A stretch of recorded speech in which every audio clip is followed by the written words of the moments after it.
Igreja Deus e Amor.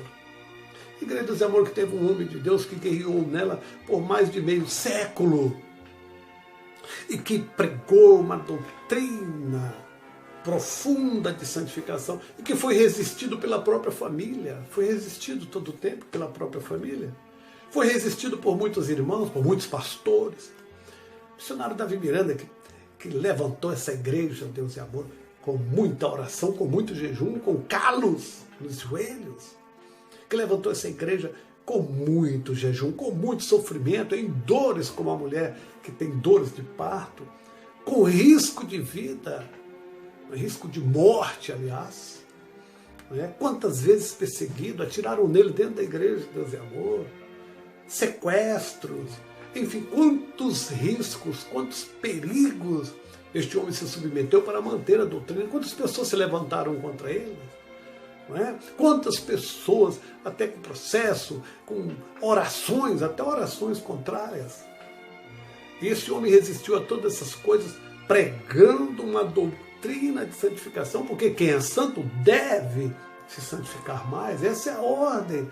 E você fica guerreando contra a santificação. Você já nem sabe mais o que é santificar. Você não sabe o que é pecado mais. Você não sabe o que é pecado mais.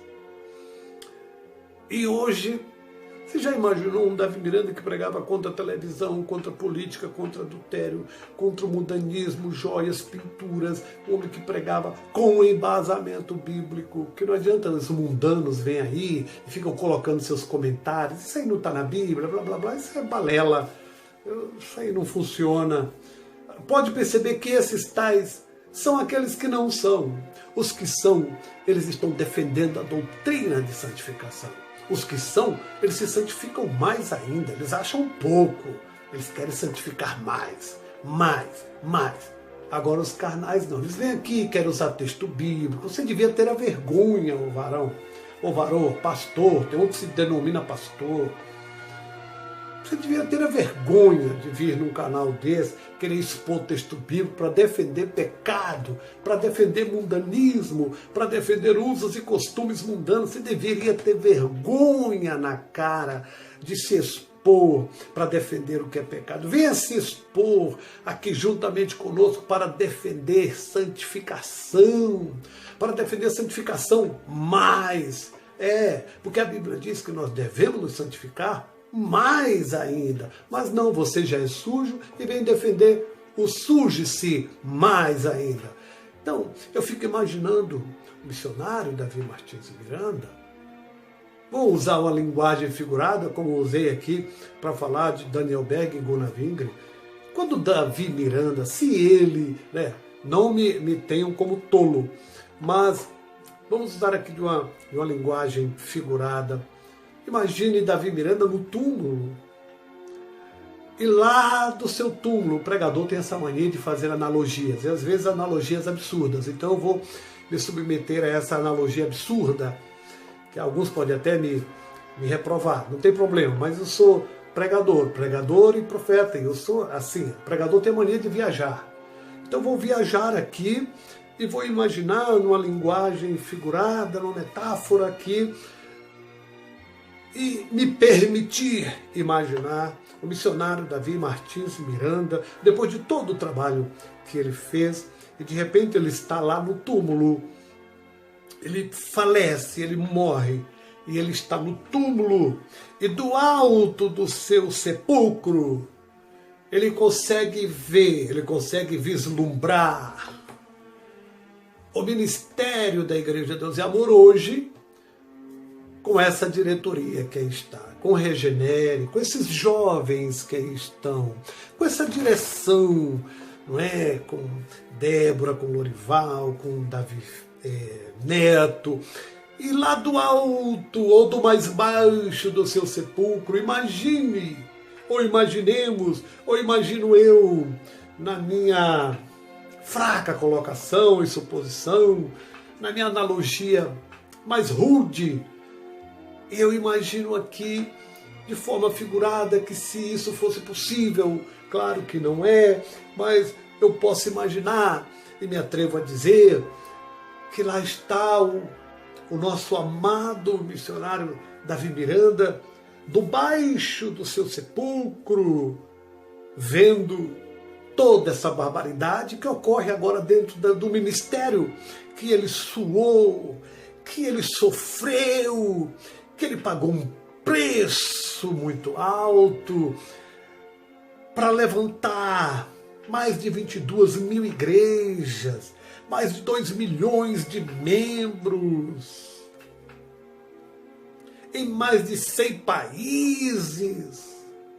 E ele, do baixo do seu túmulo, imagino que se isso fosse possível, é claro, o nosso missionário está com o Senhor, está na glória, mas imagine comigo, entre nesse vislumbre imaginário de que do baixo do seu sepulcro ele pudesse ver tudo que ocorre hoje na igreja, Deus e amor, esse regenere, esses jovens todos de preto, esta mocidade rebelde, este estacionamento da igreja, Deus e amor, que foi fundado sob o fundamento da oração, do jejum, e ele vê hoje esse estacionamento, parte dele pintado de negro, de preto, e onde ocorre cultos obscuros, com pouca luz, com uns jovens que ele vê ali,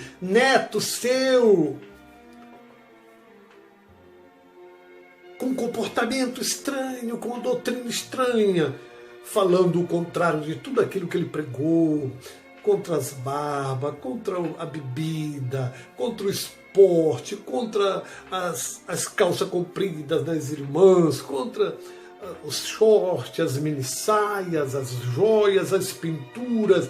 Imagine Davi Martins Miranda do baixo, não vou dizer do alto, mas do baixo do seu sepulcro, tendo esta visão terrível, horrível, do regulamento da igreja, que foi trocado, que foi alterado, que dizia, não pode mais, dizia, as irmãs não podem pintar, não podem cortar, não podem alisar, e agora ele vê um novo regulamento dizendo, as irmãs mantenham seus cabelos crescidos.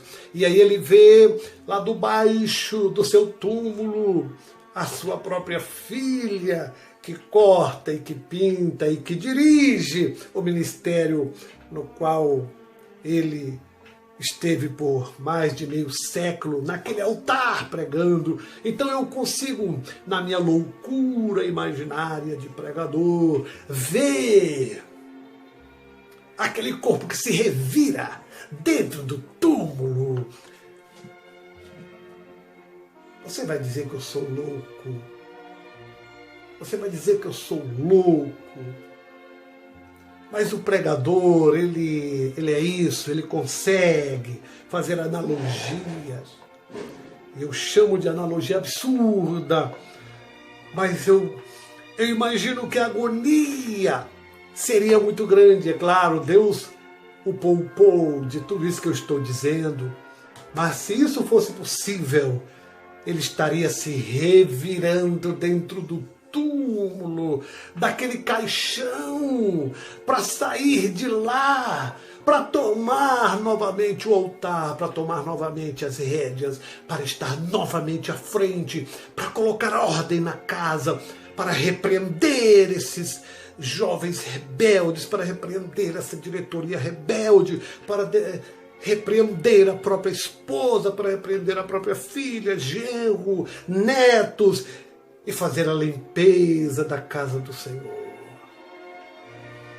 Me permitam pensar assim, irmãos. Me permitam ter esta visão louca de imaginar o nosso amado vendo toda essa loucura, os telões dentro da sede mundial, aquele jogo de luz que tomou toda a sede mundial na parte exterior, o jogo de luz, as fumaças, e ele, se isto fosse possível, claro que não, e glórias a Deus que não, mas se ele pudesse estar vendo isso dentro do túmulo, ele estaria se revirando, ele arrebentaria aquele caixão, ele sairia de lá, ele pulava fora, ele cavava aquele buraco, ele saía de dentro daquela laje, ele arrancava aquelas tampas, ele corria de volta para o seu ministério, para a igreja desse amor, para aquele altar, e arrancaria as luzes, tiraria todos os telões, tiraria a fumaça, tiraria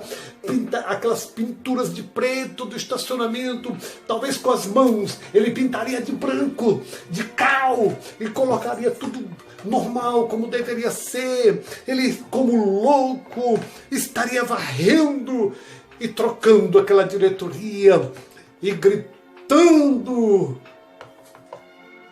no rádio, no seu programa, a voz da libertação, que já desapareceu. Ele estaria gritando: santidade, santidade, santidade, santidade ao Senhor. Ele não estaria no túmulo, ele teria saído de lá. Ele teria saído de lá. Mas glória a Deus que ele está com o Senhor. Glória a Deus que o Senhor o levou e não permitiu e não permitiria toda essa loucura desse meu delírio. Deus não permitiria que ele visse tudo isso e sofresse no túmulo, se revirando para sair de lá e colocar tudo em ordem no ministério que ele deu a vida por ele. Me perdoem a minha loucura, me perdoe o meu delírio.